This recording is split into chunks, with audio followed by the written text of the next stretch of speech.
Hello বন্ধুরা, আসসালামু আলাইকুম। আশা করি সবাই ভালো আছেন। আমি আজকে আপনাদেরকে একটা জিনিস দেখাবো। এটা হলো ইনকিউবেটর। এটা হলো ডিম। আমি এই যে দেখুন, কোয়েল পাখির ডিম। এই ডিমগুলা বাচ্চা ফুটানোর জন্য।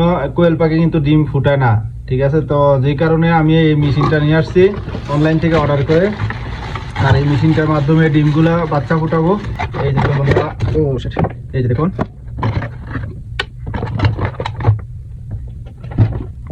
আর এই মেশিনটা কিন্তু 5টা ডিমের মানে 5টা ডিম দেওয়া যায়। বড় মুরগির ডিম, হাঁসের ডিম কিংবা কোয়েল পাখির ডিম, যে কোনো ডিম দেওয়া যায় এটাতে বাচ্চা ফোটানোর জন্য। তবে এখানে কিন্তু পানি দিতে হবে প্রথমে। এখান দিয়ে পানি দেওয়ার জন্য পরিমাণ মতো পানি দিতে হয়। এখানে আমার পানি দেওয়া ফুল হয়ে গেছে, পানি দেওয়া সম্পূর্ণ ক্লিয়ার।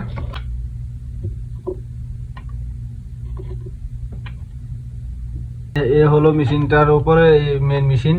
এটা হলো সেন্সর, আর এটাতে তাপমাত্রা দেবে কারেন্টের লাইন। এই যে দেখুন, বর্তমানে আছে 27°C তাপমাত্রা। যখন সম্পূর্ণ 37°C তাপমাত্রা হবে তখন ডিমগুলা গরম হয়ে আসবে আর আস্তে আস্তে হিট করবে। আবার অটোমেটিক এটা কমবে বাড়বে। যখন নর্মাল থাকবে তখন নর্মাল, যখন হাই হবে তখন 37° অটোমেটিক বন্ধ হয়ে যাবে। আবার যখন 37-এর নিচে চলে আসবে তখন অটোমেটিক চালু হয়ে যাবে।